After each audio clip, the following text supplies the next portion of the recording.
My colleague Griff Jenkins and I spoke with some of the protesters at the pro-Palestinian march yesterday in Washington, D.C. Here's what some of them had to say.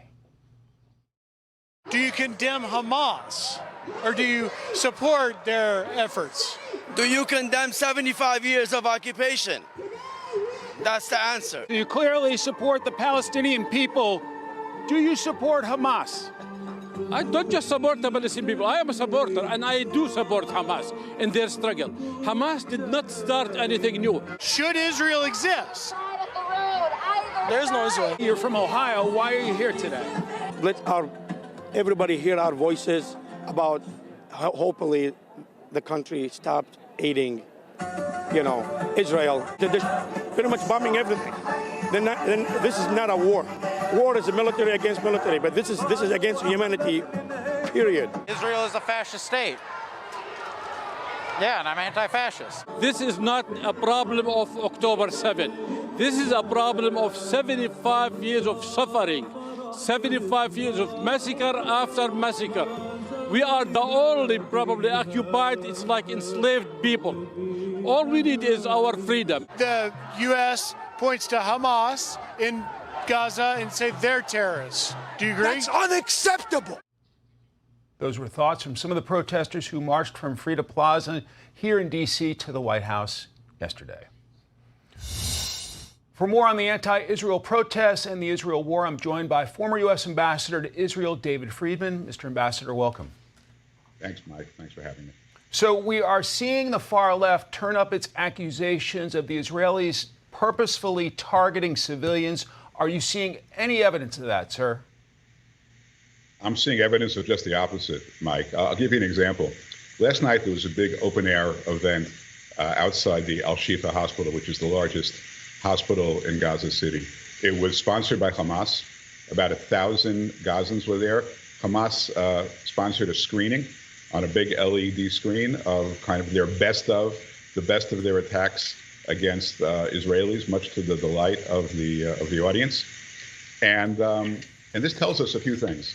Okay, number one, it tells us that there's plenty of electricity in Gaza. At least Hamas has plenty of electricity because this was, a big screening, lots of lights, big screen. It tells us that not all of the civilians in Gaza are innocent. Here's 1,000 people that are really enjoying their evening watching the Israelis attack. Mm-hmm. But most importantly, it shows that Israel is not targeting civilians because you couldn't find a less sympathetic group of civilians anywhere on the Gaza Strip than these 1,000 people who were cheering the attacks on Israel. Israel could have killed them all in one bomb, mm-hmm. but they didn't. And maybe the most important thing, Mike, is that nobody there thinks that Israel's targeting civilians, because if they did, they wouldn't have shown up.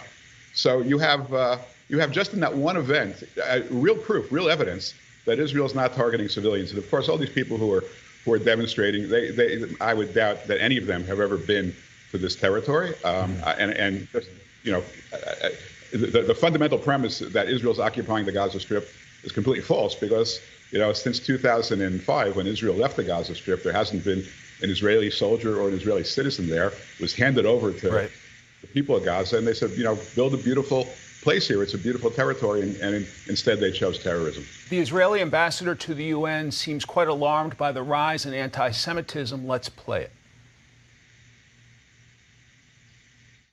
I think that the situation right now is shocking. We are on the brink of a catastrophe, even here in the United States. We see now thousands of people chanting death to Israel, death to the Jews. What's your feeling, sir?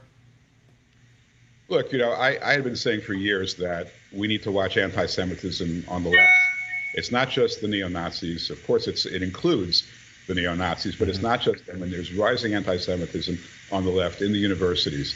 The Biden administration came out a few months ago with an anti-Semitism report to much fanfare. The one issue they never addressed was anti-Semitism, masquerading as anti-Zionism on college campuses, because that's a large part of their voting base. But that's the risk right now. That's where the energy is behind anti-Semitism, and it's worse than any time I've seen in my lifetime. Mr. Ambassador, we have to go for breaking news, but thank you very much for your time, sir. Hey everyone, I'm Emily Campagno. Catch me and my co-hosts Harris Faulkner and Kaylee McEnany on Outnumbered every weekday at 12 p.m. Eastern, or set your DVR. Also, don't forget to subscribe to the Fox News YouTube page for daily highlights.